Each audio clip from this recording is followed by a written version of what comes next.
ওর শাস্তি হবে 5 ওয়াক্ত নামাজ জামাতের সাথে পড়তে হবে ফজর সহ।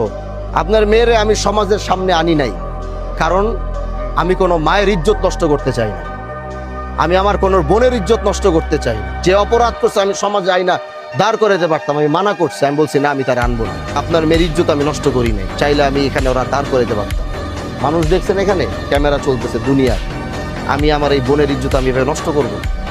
সে ভুল করছে। আমি এটাই বুঝাইতে চাইছি যে প্রকৃতভাবে দ্বিতীয়বার আল্লাহর কসম করে বলতেছি, দ্বিতীয়বার যদি আমি এইরকম আরেকটা কথা যদি আমি আপনার মেয়ের নামে আর জীবনে শুনবো, এটা তরে শুদ্ধ আমি এখান থেকে খেদাই দেবো। কিন্তু অন্যায় ভাবে আমি আমার ক্ষমতা আছে বলে আমি এখন সব করে ফেলবো, সেটা আমি প্রকৃতভাবে ওর এমন একজন সন্তান দেখতে চাই আগামীতে। আজকে যারা ওর নামে এই বিচার দিছে এবং ও এটা উপলব্ধি করার পরে আমি ওর এরকম সন্তান দেখতে চাই আগামী 3 মাস পরে এলাকার মানুষ গিয়ে বলবে যে ভাই আজকে দেখিও ভালো হয়ে গেছে।